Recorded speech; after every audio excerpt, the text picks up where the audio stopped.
Welcome to the On List. Today on the On List, I'm going to be discussing House Chanel. I'll talk about my opinion on the fragrances themselves, not individually, of course, but overall. I'll talk about the brand's placement in stores, their pricing, and of course, what I think of their value in terms of designer fragrances on the market. But before we get into any of that nitty-gritty stuff, I should talk about their place in the designer perfume market itself. So, I'll just get things out of the way and say that if it wasn't for Parfums Chanel, there really wouldn't be a designer fragrance market as we know it today. And that's because Chanel effectively set the template, the archetype, which almost every other designer house has since followed over the course of the last century. Chanel is not the first designer to have in-house fragrances, but she was the first designer to decide her fragrances were going to be a part of her accessories catalog and that they would be sold under the same brand in the same boutique and effectively be an entry-level product for people who would come into the boutique. Maybe they couldn't afford her more expensive selections, her hats, her clothes. So rather than just be window shoppers and walk out empty-handed, they could grab a bottle of Chanel perfume, have a little slice of the good life, you know.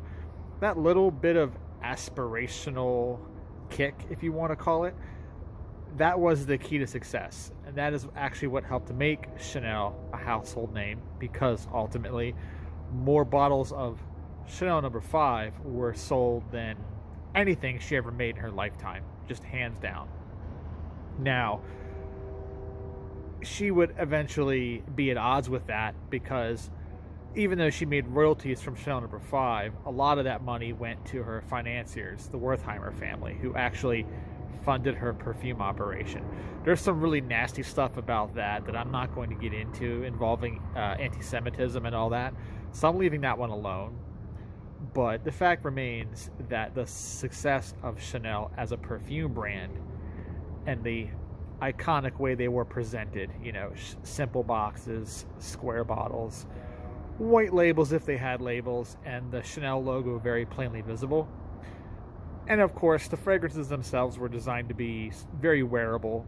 I wouldn't say mass appealing in the same way we think of them now, but the fact that any Joe Schmo or Jane Schmo could pick up a bottle of Chanel, wear it, and be happy without any further deeper thought, it speaks volumes, really, of the brand. And the brand still maintains that today, to a certain extent, maybe not in every single fragrance they make, but that universal appeal, that perfect balance between aspirational and luxury, yep, that was the winning formula. And there is a designer fragrance market because of that formula. And wouldn't be long for other brands like Elsa Schiaparelli, Lucien Lelong, Charles Worth, let's see, Jacques Fath. I can name all the early designers that followed in the wake of Chanel. You know, Marcel Rochas, Lanvin. It just goes on and on and on and on, right? Eventually Christian Dior. The bigger names that we know today, Christian Dior would get into the game, Hubert de Givenchy, so on and so forth. A lot of those early designers that originally were peers to Chanel, they're gone.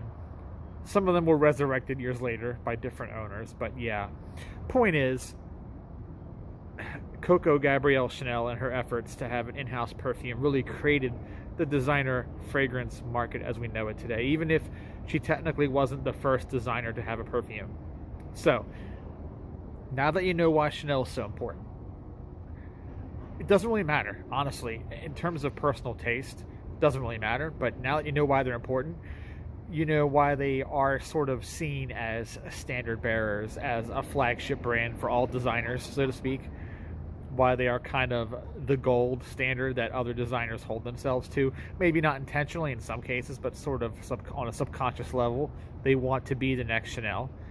And, you know, Chanel isn't in the #1 spot now, but for a long time they were. You know, Chanel No. 5 reigned basically unchallenged for 50 years. So, and the first Chanel men's fragrance, Pour Monsieur, ran basically unchallenged for 26 years. So, I mean, and yeah, there were other fragrances that Chanel had on the market, but people didn't really know or care about most of them. They just wanted number 5, right? And then number 5 was sort of also the fragrance to be. And for about 50 years, other designers would continue to make fragrances very, very similar to number 5. That same aldehyde floral thing. And you know, the DNA of that fragrance, and really the DNA of all fragrances made by the first Chanel house perfumer, would come to define the Chanel style itself, even after that perfumer, whose name is Ernest Beau, after he retired. The perfumers who effectively took his place, they would perpetuate that same DNA, that same focus on smoothness, plush, sophistication, abstraction. And there are certain things about Chanel perfumes even now that are sort of hallmarks of the brand, a design language, if you will, like the aldehydes, the plush musks, the sandalwood, the rose, the orris, the tuberose, stuff like that. But again, getting a little off track here. All of that's just historical nonsense that you guys don't really need if you just want my opinion on the brand itself. So now that we've gotten through that, let's get into the weeds about what I think of House Chanel. Well, for starters, I find that House Chanel deserves their place as the standard bearers. They deserve their place as, you know, the top of the crop, even though they technically have to share that position now with Christian Dior, Hermes, and a few others. They no longer stand out ahead of everyone else like they once were. In fact, the top selling men's fragrance isn't a Chanel fragrance, it's Dior Sauvage as of this video, but that could always change. Thing is, Chanel is sort of the designer perfume brand for someone who doesn't really want to think about how they smell, doesn't really want to have to worry if their fragrance is going to go out of vogue, if their fragrance is going to be discontinued, they'll have to find another one. You know, if their fragrance is not going to meet the needs of a specific situation. You know, Chanel is kind of the ultimate jack of all trades, middle of the road, works maybe not amazing in every situation, but is always acceptable in every situation. That whole signature scent kind of vibe is what Chanel has been good at for their entire existence. Whether we're talking men, women, doesn't matter. You know, many women just wore number 5. Many men wore just Antaeus, just Pour Monsieur. You know, so that is the thing that Chanel has always had in spades, is the ability to make fragrances that transcend occasion, transcend time, season. You know, it's just, you know, when you wear Chanel, you wear Chanel, right? That's just kind of how it is with that house. And that could be a very good thing if you are not a collector, not an enthusiast, you know, you don't go down rabbit holes. You just want something that's going to smell good and you don't have to think about it. But of course, it can also be a bad thing if you're someone who likes fragrances that maybe come out and slap you around a bit. You know, if you're looking for a fragrance with a very sharp, angular accord, a really big, bold, standout concept note or something, you're not going to get that with Chanel. Because all their fragrances are so rounded, so smooth, so devoid of sharp edges, so just immaculately blended that they can come across as like a polished ball bearing, as just a round metallic sphere of reflective smooth surface, really. You know, whether we're talking the old stuff, again, Pour Monsieur, doesn't matter, number 19, or the newer stuff like Gabrielle, you know, like Bleu de Chanel. The only place where they start to really break out a little bit from that is with their less exclusives range, which is very, very expensive. I mean, we're talking $350, $400 a bottle for that stuff. And as of this video, and constantly going up too. So if you watch this video 6 months from now, you might say 400, 450. I don't know. It just through the roof with that. Those exclusives are definitely a little more individualistic. A lot of them are actually the old Ernest Beau fragrances that used to be part of the main line but didn't sell well enough and got quietly retired. Stuff like Coeur de Russie and Bois d'Îles, they're actually part of less exclusives range now, but they were originally just available at Chanel counters like a normal fragrance was. I take issue with that. You know, an older fragrance that maybe doesn't sell so well, relaunching it as an exclusive and literally quadrupling the price. It's not really fair. Come on, guys, it's not really fair. which is a good segue into their pricing strategy, actually. If they're a fragrance house that's devoid of sharp edges, devoid of any real bold confrontational accords, they're also a house that has slowly but surely been pulling away from their original niche. And of course, that niche was that striking a balance between aspirational and luxury, trying to be that someone who doesn't have a ton of money can save up and buy a bottle, but also someone who has a lot of money would still find appeal in the brand. So they kind of bring classes together, you know, because both working in middle classes and upper classes like Chanel, that's starting to change now. And it hasn't been a slow change either. It's been very rapid change. I'd say within the last 4 or 5 years, Chanel has taken great strides to distance themselves from the middle. They've been very quickly and precipitously tacking on price increases year over year. I mean, the mainline fragrances were $95 not even 4 years ago. Then they went up like $10 to $105, and then jumped like another $10 to like $115. Now they're at $120, you know. So we're already getting into like Hermes range prices, and then some of the eau de parfums are actually pushing Tom Ford prices. And the less exclusives, they were all like $250, $275 in the beginning, and now, like I said, they're $375, $400, $450. And it's almost like they're trying to join brands like Louis Vuitton, like Tom Ford, like Moncler. They don't want to be aspirational. They're leaving that behind for the younger brands like Gucci, which Gucci's not really a young brand, but compared to Chanel, they're a younger brand. They're like leaving that aspirational range behind.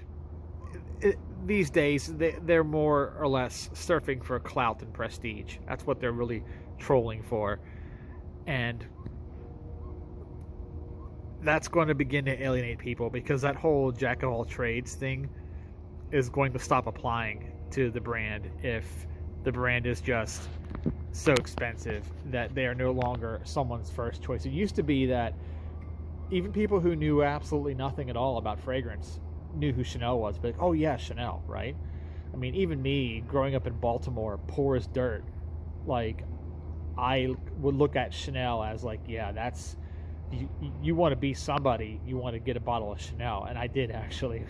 Eventually I bought a bottle of Pour Monsieur, not the eau de toilette, but the eau de toilette concentrate, aka eau de parfum, before it was renamed eau de parfum. Actually, my first Chanel fragrance was a bottle of that 1989 EDTC or EDP, and then from there I branched out and got the other ones over time. But when I bought my first Chanel, I was like, yeah, I'm really somebody now. Like I'm important. I have Chanel. I felt like I had made it, like I had arrived, right? And that was the big vibe for Chanel for literally a century, was people who were coming up, blue collar, working class people, got promoted, maybe moved into middle management, right? They would buy Chanel, you know, whether it was the handbags or the accessories or the perfume. It was like the we have arrived brand. But that's not the case anymore. No, they're pushing more for the elitism now. And I mean, I don't want to talk too much trash, because I do like Chanel perfumes, but the pricing and the increasing exclusivity, you know, lately they've been taking a lot of their fragrances that used to be sold at all their counters and turning them into boutique exclusives, turning them into online exclusives, you know. So like Egoist, Antaeus, some of the older ones disappeared from most stores, you know. Cristal disappeared from most stores, and now it's like you got to go to the boutique, you got to go online, and it's sold at an upcharge, you know. Like I think a bottle of Cristal now, if you can find it, it's like $1.50, when it used to be like at $100. So I'm like, hey man, what's going on? It's the same fragrance, right? It's not higher, it's not magically higher quality. It's just magically 50% more expensive than it was like a year ago. It's kind of ridiculous, man. Not sure how I feel about that.